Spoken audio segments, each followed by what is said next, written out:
दोस्तों, स्वागत करता हूं आपके अपने YouTube channel the Vinay Kumar show में। पिछले वीडियो में हमने जॉन मिल्टन के पैराडाइज लॉस्ट और लिसिडस के बारे में चर्चा कर लिया है। इस वीडियो में हम उनके अन्य लिटरेरी वर्क्स के बारे में डिस्कस करने वाले हैं। चूंकि यह वीडियो एग्जाम के पॉइंट ऑफ व्यू से बनाई जा रही है, तो इसमें आपको कुछ इंपॉर्टेंट पॉइंट्स देखने व सुनने को मिलेंगे, इसलिए आप भी इसका नोट्स बनाते चलिएगा। तो बिना देर किए आइए शुरू करते हैं। मिल्टन का एक और ग्रेट वर्क है पैराडाइज रिगेंड, और यह पैराडाइज लॉस्ट की तरह ही यह भी एक एपिक पोएम है जो कि ब्लैंक वर्स में लिखी गई है। सबसे बड़ी बात यह है कि पैराडाइज लॉस्ट का ही यह सीक्वल है Paradise Regained. It is a sequel to Paradise Lost, और जो पब्लिश हुई थी 1671 में, और इसमें टोटल नंबर ऑफ बुक्स हैं 4। इसके टोटल 4 बुक्स हैं और नंबर ऑफ लाइन्स 2065। इसमें जो लाइन्स हैं वो 2065 हैं। और वहीं यदि हम पैराडाइज रिगेंड के थीम की बात करें तो इसका थीम है Christ temptation in the wilderness. इसमें मिल्टन क्या है कि Milton shows the debates between Christ and Satan. Satan tries to tempt to Christ but he fails. This book is composed at his cottage in Chalfont Saint Giles in Buckinghamshire. और Paradise Regained जो है वो इनके एक मित्र थे Milton के, जिनका नाम था doctor Thomas Ellwood. Doctor Thomas Ellwood के एडवाइस पे ही मिल्टन ने इस बुक को लिखा था। It was composed at the advice of his friend doctor Thomas Ellwood. और इसकी जो स्टोरी है, मिल्टन ने इसकी story first version of Saint Luke gospel से ली है। Milton has taken the story from the first version of Saint Luke gospel. Milton का अगला पोएम है commas. Commas is a masque in the honour of chastity. अब ये mask क्या होता है? मास्क वो होता है जिसमें परफॉर्मर अपने चेहरे पे मास्क लगाकर परफॉर्म करते हैं। यह पोएम पब्लिश हुई थी 1634 में, और इसका सब टाइटल है the Triumph of virtue. The Triumph of virtue इसका सब टाइटल है, अर्थात अच्छाई की विजय। वही यदि हम कॉमस के थीम की बात करें तो इसका थीम है a victory of virtue upon vices. बुराई पर अच्छाई की विजय। यह स्टोरी जो है वो 2 ब्रदर्स और उनके एक बहन द लेडी के आसपास इर्द गिर्द घूमती है। इसमें उनके बहन का स्पेसिफिक कोई नाम नहीं है, बट उसको नाम दे दिया गया है द लेडी। इन्हीं के आसपास ये स्टोरी रिवॉल्व करती है, घूमती है। एक्चुअली कॉमस जो है वो बैकस एंड सर्सी का बेटा है। Bacchus the God of wine, और सर्सी जो है वो जादू टोना वाली महिला है। एक्चुअली क्या होता है कि दोनों भाई और बहन एक जंगल के रास्ते से जा रहे होते थे, और कुछ समय के लिए वे सेपरेट होते हैं। जब कॉमस द लेडी को अकेले पाता है, देखता है, तो वहां पे वह एक गडेरिया के रूप में, शेफर्ड के रूप में आता है, और he tried to seduce her, but by the grace of goddess of virtue दोनों ब्रदर्स वहां पे आ जाते हैं और कॉमस के हाथों अपनी बहन को छुड़ा लेते हैं। खासतौर से यही इसकी स्टोरी है। और यह जो पोएम है वो हेनरी लोवेस के रिक्वेस्ट पर मिल्टन ने इसको लिखा था। हेनरी लोवेस के रिक्वेस्ट पर मिल्टन ने इस पोएम को लिखा था, और इसको पहली बार परफॉर्म किया गया था लुडलो कासल में। लुडलो कासल में इसको परफॉर्म किया गया था अर्ल ऑफ ब्रिज वाटर के सामने। अर्ल ऑफ ब्रिज वाटर के सामने इसको परफॉर्म किया गया था, और अर्ल ऑफ ब्रिज को एक नया पोस्ट मिला था, Lord President of Wales. Lord President of Wales बनने की खुशी में इस पोएम को, इस कॉमस को परफॉर्म किया गया था अर्ल ऑफ ब्रिज वाटर के सामने। मिल्टन का नेक्स्ट वर्क है odd on the morning of Christ nativity. यह एक ओड है जो क्राइस्ट के बर्थ को सेलिब्रेट करती है। It celebrates the birth of Christ. और जिस टाइम पे मिल्टन ने इस पोएम को लिखा था, उस टाइम पे मिल्टन की जो एज थी वह 21 ईयर्स थी। 21 साल की उम्र में इन्होंने इस ओड को लिखा था, और यह ओड 2 सेक्शन में डिवाइड है। पहला सेक्शन इंट्रोडक्शन का है जो 4 स्टैंजा की है, यानी कि 4 स्टैंजा, और हर एक स्टैंजा 7 लाइन की बनी हुई है।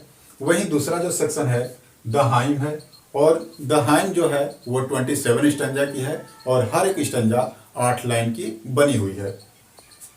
इस प्रकार से देखा जाए तो कुल 31 स्टैंजाज हो जाते हैं इसमें। मिल्टन ने इस पोएम को 25 दिसंबर 1629 को लिखा था। 25 दिसंबर 1629 को इन्होंने क्रिसमस वाले दिन सुबह के टाइम पे इसको लिखा था और यह पोएम कहीं न कहीं एडमंड स्पेंसर से भी प्रभावित है। इसके बाद आता है सैमसन एगोनिस्टिस। सैमसन एगोनिस्टिस एक ट्रेजिक क्लोजेट ड्रामा है जिसको कोरल ड्रामा भी कही जाती है। अब ये ट्रेजिक क्लोजेट ड्रामा क्या होती है? ट्रेजिक क्लोजेट ड्रामा वह ड्रामा होती है जिसको स्टेज पर परफॉर्म करने की बजाय उसको पढ़ा जाता है, वही होता है क्लोजेट ड्रामा। अच्छा, it is an autobiographical in nature. इसका जो नेचर है वो ऑटोबायोग्राफिकल है और इसको ग्रीक मॉडल पे लिखी गई है जो कि ब्लैंक वर्स में है। यह एक ब्लैंक वर्स में है। यदि हम इसके पब्लिकेशन की बात करें तो इसको भी पैराडाइज रिगेंड के साथ ही पब्लिश की गई थी 1671 में। 1671 में इसको पैराडाइज रिगेंड के साथ पब्लिश की गई थी और इसका टाइटल था Paradise Regained a poem in fourth books to which is added Samson Agonistes. ध्यान दीजिएगा इसके टाइटल को, Paradise Regained a poem in fourth books to which is added Samson Agonistes. अब आइए एक बार इसकी स्टोरी को समझते हैं कि इसकी स्टोरी क्या है। लेकिन इसकी स्टोरी को समझने से पहले एक बार हम नज़र डाल लेते हैं इनके कैरेक्टर्स पे।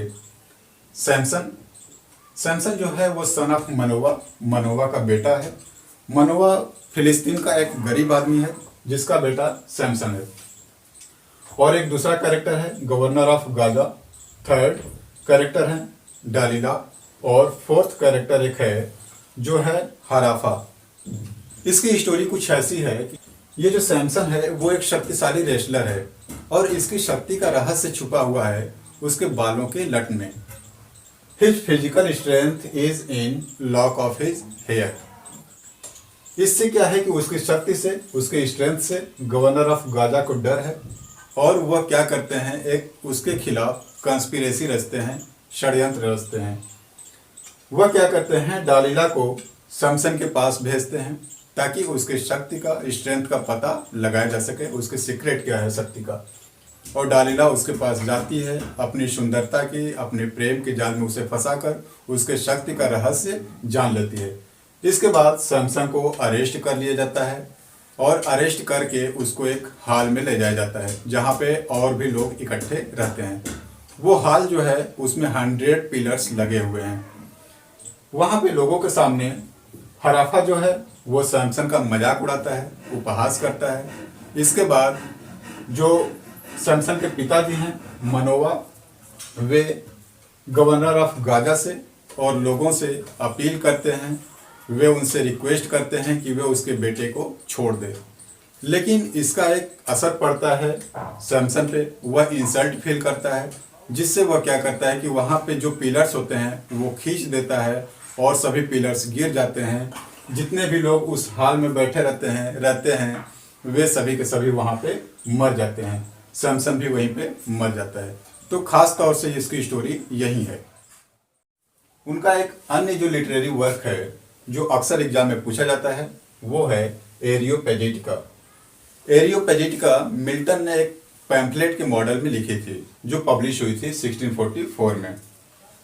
और ये जो टाइटल एरियोपेजिटिका है वो ग्रीक वर्ड एरियोपेजेस से ली गई है और एरियोपेजेस का अर्थ होता है the name of the mountain.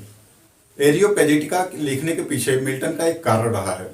इसके पब्लिश होने के एक साल पहले जैसे 1643 में ब्रिटिश पार्लियामेंट में एक रूल पारित हुआ था जिसमें कहा गया था कि लेखक की किसी भी बुक को पब्लिश करने की जो लाइसेंसिंग होगी, सेंसरशिप होगी, वो गवर्नमेंट के पास रहेगी।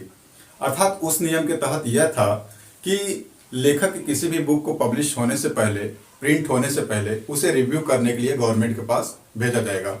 यदि गवर्नमेंट उसे पास कर देती है तो उसे पब्लिश किया जाएगा, अदरवाइज नहीं। जस्ट इसी के खिलाफ थे मिल्टन।